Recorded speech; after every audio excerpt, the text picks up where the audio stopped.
During the 1970s to 1980s, the Marcos government gained control of the Calayan Island Group, or KIG, when we took over Lawak, Pag-asa, Parola, Likas, and Kota. It was carried out under my father's leadership.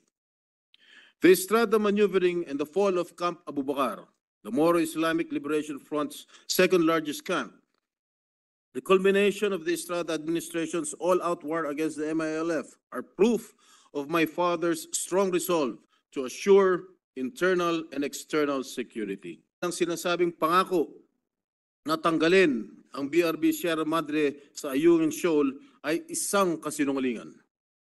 Pinaghirapan planuhin nila dating Defense Secretary Orly Mercado at ng Armed Forces of the Philippines. Bakit tayo pagbabawalan makatapak o gumawa ng mga aksyon sa sarili nating teritoryo? Mr. Tiglao, to who? Can you name names, Mr. Tiglao? Mr. President, distinguished members and colleagues of this august chamber, I rise today on a matter of personal collective privilege. Recent revelations have come to light regarding allegations that the past administration broke a promise made in 1999 to remove the stranded BRP Sierra Madre from the Ayungin Shoal. These allegations put forth by Mr. Rigoberto Tiglao have raised concerns about the integrity of our nation's sovereign rights and our commitment to safeguarding our territorial integrity. Such claims that a former president had promised to remove a vessel that symbolizes our presence and assertion of rights in the West Philippine Sea is a matter that deserves thorough scrutiny and rigorous analysis. This plot twist in the continuing saga on our country's territorial claims over at West Philippine Sea came 2 weeks after we adopted Resolution number 79, strongly condemning China's continuing harassment and its persistent incursions in the West Philippine Sea. But before I address Mr. Tiglao's allegations against my father, former President Joseph Estrada, I believe it is a good opportunity to discuss how our country is asserting its sovereignty and claim its territory. The quest to claim portions of Spratlys as part of Philippine territory can be traced back to the late President Ferdinand Marcos Sr.'s time in office. He recognized the island's strategic and economic significance, considering that some of these islands have lucrative potential oil and gas deposits. During the 1970s to 1980s, the Marcos government gained control of the Calayan Island Group, or KIG, when we took over Lawak, Pag-asa, Parola, Likas, and Kota, and later on Panatag, Panata, and Rizal. Those audacious undertakings were continued by the Estrada administration. The grounding tactic, which has significant symbolic and strategic value for the Philippines' territorial claims and sovereignty in the West Philippine Sea, was carried out under my father's leadership. The Estrada maneuvering and the fall of Camp Abu Bakar, the Moro Islamic Liberation Front's second largest camp, the culmination of the Estrada administration's all-out war against the MILF are proof of my father's strong resolve to assure internal and external security. Now, under President Bongbong Marcos Jr. is continuing what his father started, fortifying our stand in defending and protecting the territorial integrity of the Republic. Kaya naman ang sinasabing pangako na tanggalin ang BRP Sierra Madre sa Ayungin Shoal ay isang kasinungalingan. Pinaghirapan planuhin nila dating Defense Secretary Orly Mercado at ng Armed Forces of the Philippines ang mga strategy para labanan ang sinasabi nilang creeping invasion ng China. Basta na lamang ba natin bibitawan ang pag-okupa ng BRP Sierra Madre sa Ayungin? As I have said, it defies logic, Mr. President. At ngayon, ay binabaliktad pa tayo at pinapalabas ng China base sa mga binitawang salita ni Chinese Embassy Deputy Chief of Mission Zhao Ziyong, may basehan ang ginawa nilang agresibong aksyon na pag-water cannon sa Philippine Coast Guard na naghahatid lamang ng rasyon ng pagkain sa mga kababayan natin nakatalaga sa BRP Sierra Madre. Sa akusasyon nagdadala ang PSG ng construction materials, may masama po ba dito? Bakit tayo pagbabawalan makatapak o gumawa ng mga aksyon sa sarili nating teritoryo? In fact, in our submissions to the Permanent Court of Arbitration, we reported sightings of Chinese government vessels as well as unidentified aircraft in the vicinity of the Ayungin Shoal as evidence of their aggressive actions within our territory.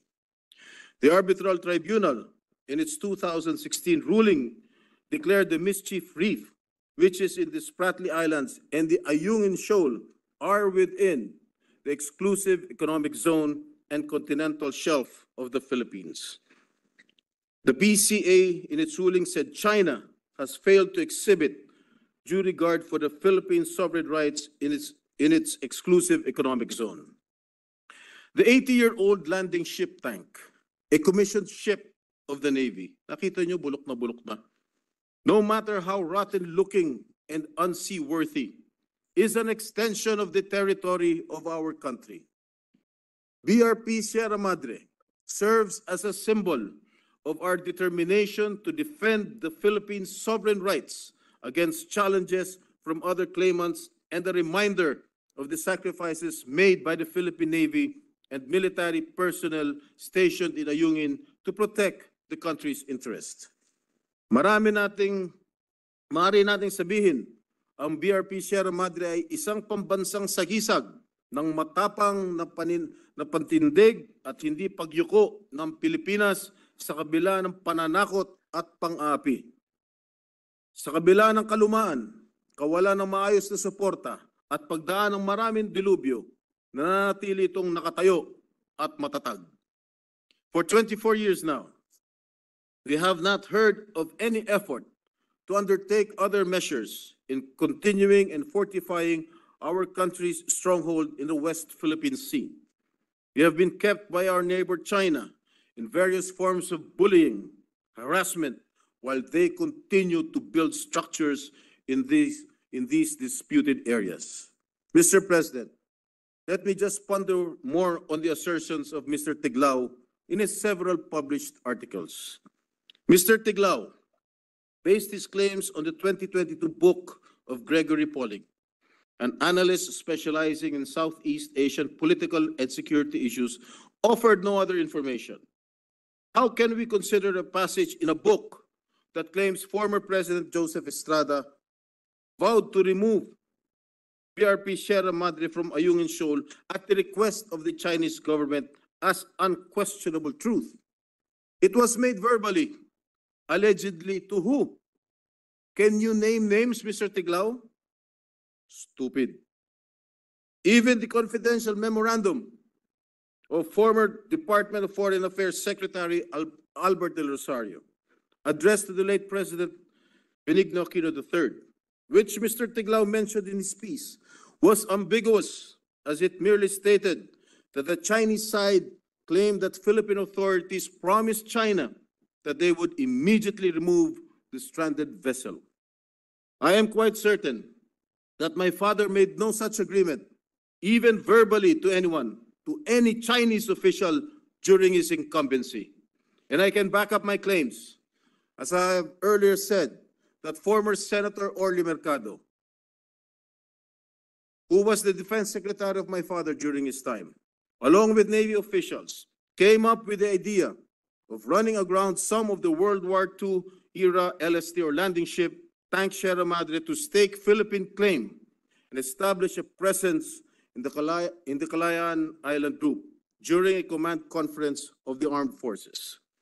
Unlike Mr. Tiglao, I could easily and did verify this information from Senator Mercado himself, and he attested that there was no such promise made to China. And if indeed there was such an arrangement, How come there was relatively peace in the West Philippine Sea during the Arroyo administration that spanned for 9 long years? Tiglao was a cabinet member of the Arroyo administration, and he was conspicuously silent in asserting our sovereign rights over issues concerning the West Philippine Sea. Gago ka. They could have kept up the momentum gained by the Estrada administration in pursuing comprehensive strategy or plan of action to reinforce our country's territorial claims. One thing certain was that under the presidency of Mrs. Arroyo, several bilateral talks were held in Shanghai that resulted in the signing of agreements related to tourism and the opening of the country to Chinese investments.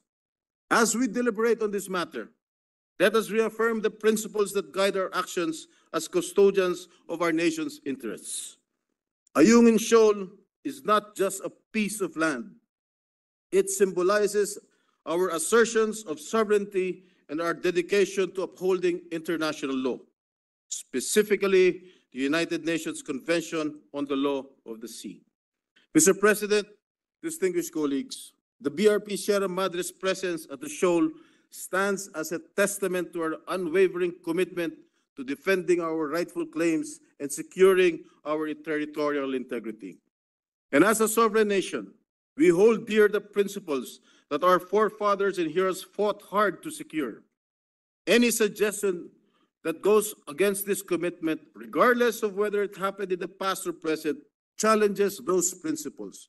We cannot allow mere allegations without substantial evidence to cast aside the efforts and sacrifices made to ensure our current freedoms, especially not from someone who had been called out not once, but twice by media organizations by making up stuff with absolutely no evidence to support his attacks. Mr. Tiglao was previously accused by Rappler in 2017 of spreading fake news when he alleged that the online news outlet's supposed funder played a role in the ousting of the Ukrainian president in 2014.